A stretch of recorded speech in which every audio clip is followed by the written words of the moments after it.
السلام علیکم اسٹوڈنٹس، ہمارا آج کا ٹاپک ہے طفولیت اور جسمانی نشو و نما۔ اب ہم نے اس میں دیکھنا ہے کہ ہمارے جسم کے جو نشو و نما ہوتی ہے اس میں جو مختلف ادوار ہیں، اس میں جو ہماری جسمانی نشو و نما ہے وہ کس سٹیج پہ جا کے کس لیول کی ہوتی ہے۔ یعنی اس میں ہم نے طفولیت سے بڑھاپے تک کی تمام جو جسمانی نشو و نما اس کے بارے میں پڑھیں گے۔ تو سب سے پہلے اس میں انفینسی، جس کو ہم طفولیت یا بالغپن کا دور کہتے ہیں، اس کے بارے میں دیکھیں گے کہ اس میں ہماری جسمانی نشو و نما کس لیول پہ ہوتی ہے۔ اس کو ہم طفولیت یا بالغپن کا دور پیدائش سے لے کے یہ 5 سے 6 سال تک رہتا ہے، اس کو ہم طفولیت کا دور کہتے ہیں۔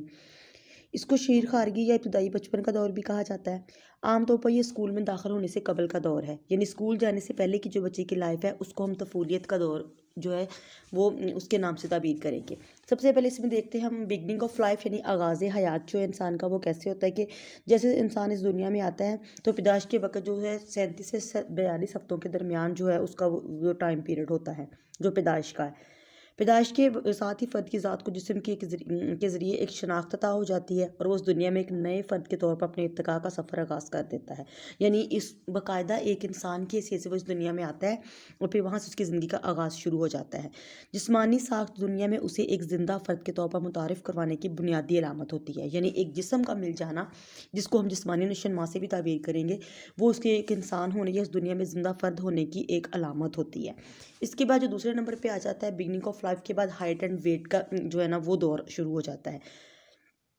جسم کا جو پہلو سب سے پہلے اور سب سے آسانی سے جو ہمیں نظر آ جاتا ہے وہ اس کی جسامت ہے۔ پیدائش کے وقت ایک صحت مند بچے کا جو وزن ہے وہ 13 پاؤنڈ ہوتا ہے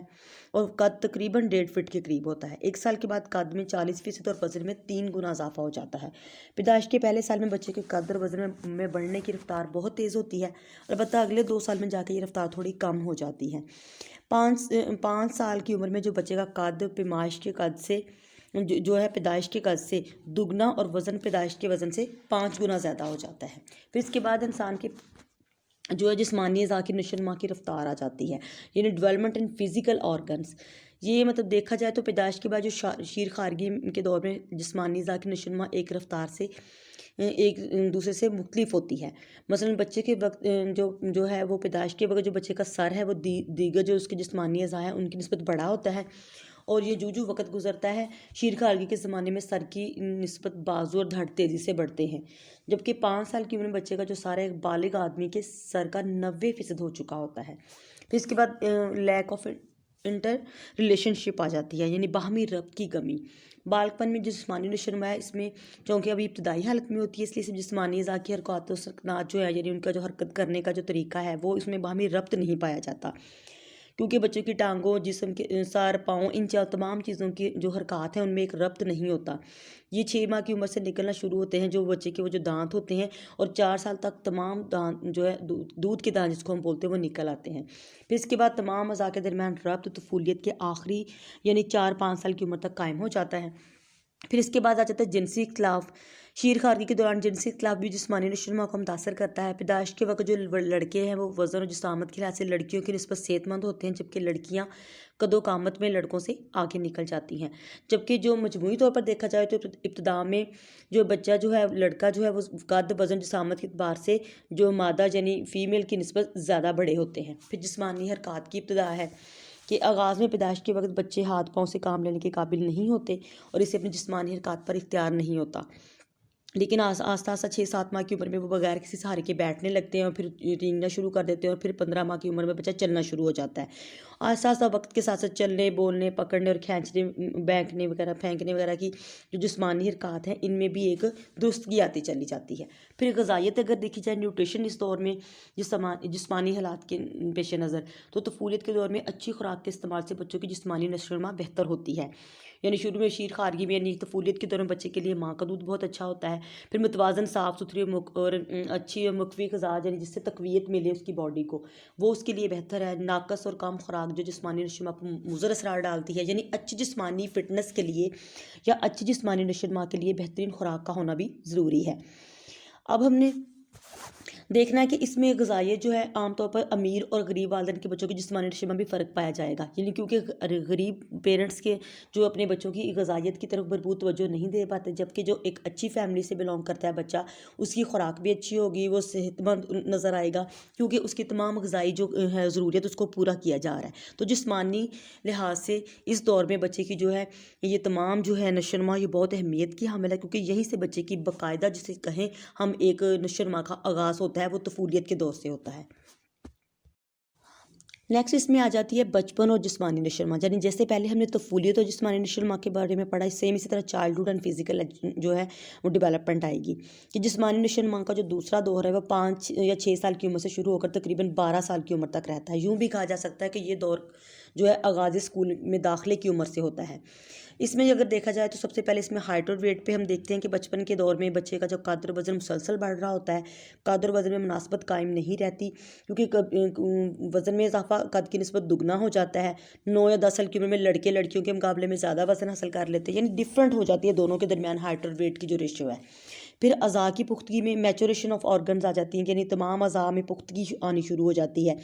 اس دور میں دودھ کی تمام دانت جو شیر خارگی میں یعنی طفولیت میں جو بچے کے دانت آئے تھے وہ گر جاتے ہیں، اور 12 سال کی عمر میں پہنچتے تقریباً تمام دانت جو نئے وہ نکل آتے ہیں۔ اس کی ہڈیوں میں بھی سختی پیدا ہونی شروع ہو جاتی ہے، جو کہ ذرا سی چوٹ لگنے سے بھی ٹوٹ سکتی ہے۔ پھر خون کا دورانیہ بڑھ جاتا ہے، اعضاء پختہ ہونا شروع ہو جاتے ہیں، ان میں طاقت آ جاتی ہے، بھاگ دوڑ میں بچے دلچسپی لیتے ہیں کیونکہ ان کے اعضاء کو زیادہ حرکات دی جاتی ہے۔ پھر جسمانی اعضاء میں باہمی ربط آ جاتا ہے، جبکہ طفولیت میں باہمی ربط نہیں ہوتا۔ اس دور میں آ کے بچے کے تمام اعضاء میں ایک باقاعدہ ربط پیدا ہو چکا ہوتا ہے،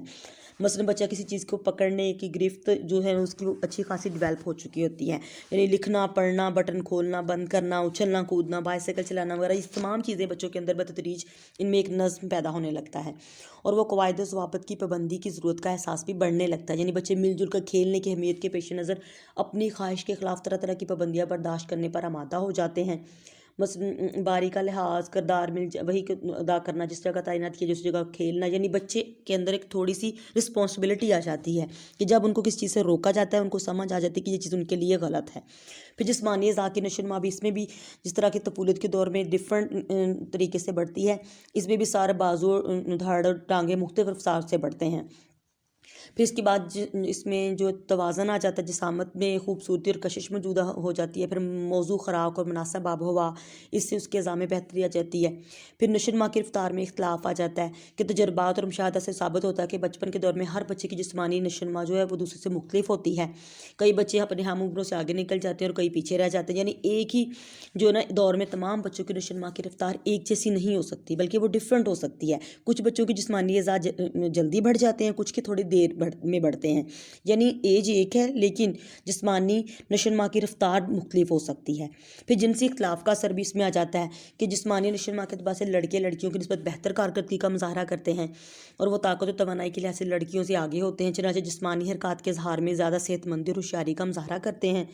لڑکوں اور لڑکیوں کی جسمانی نشو و نما ہے ان پر جنسی اختلافات کا بہت زیادہ واضح اثر نظر آتا ہے کہ کچھ چیزوں میں لڑکے جلدی بڑھ جاتے ہیں اور کچھ میں لڑکیاں جو ہے لڑکوں کو سے سبقت لے جاتی ہیں، یعنی جنسی اختلاف کا بڑھنے میں بھی ہم جو ہے وہ اس طرح ہم کہہ سکتے ہیں کہ لڑکیوں اور لڑکوں کی جو جسمانی نشو و نما ہے وہ ڈفرینٹ لیول پہ آ جاتی ہے اس دور میں جا کے، یعنی یہ جو دور ہے جس کو ہم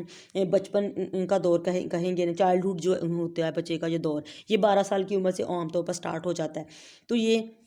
تقریباً 5-6 سال سے سٹارٹ ہو کر 12 سال کی ایج تک رہتا ہے، اس کو ہم بچپن کا دور کہتے ہیں۔ تو اس میں لڑکے اور لڑکیوں کی جو نشو و نما کی رفتار ہے وہ ڈفرینٹ ہوتی ہے، اس میں بھی بچے کی جسمانی اعضاء، نشو و نما کی رفتار میں اختلاف، جنسی اختلافات کا اثر، اعضاء میں پختگی، قد و قامت یعنی ہائٹ اور ویٹ، اور جسمانی اعضاء میں جو باہمی ربط، یہ ساری چیزیں جو کہ طفولیت میں پائی جاتی ہیں سیم وہ اسی طرح یہ بچپن کے دور میں بھی اسی طرح نظر آتی ہیں۔ تو ان دونوں ادوار میں بچے کی جو جسمانی نشو و نما ہے وہ بہت زیادہ اہمیت کی حامل ہے۔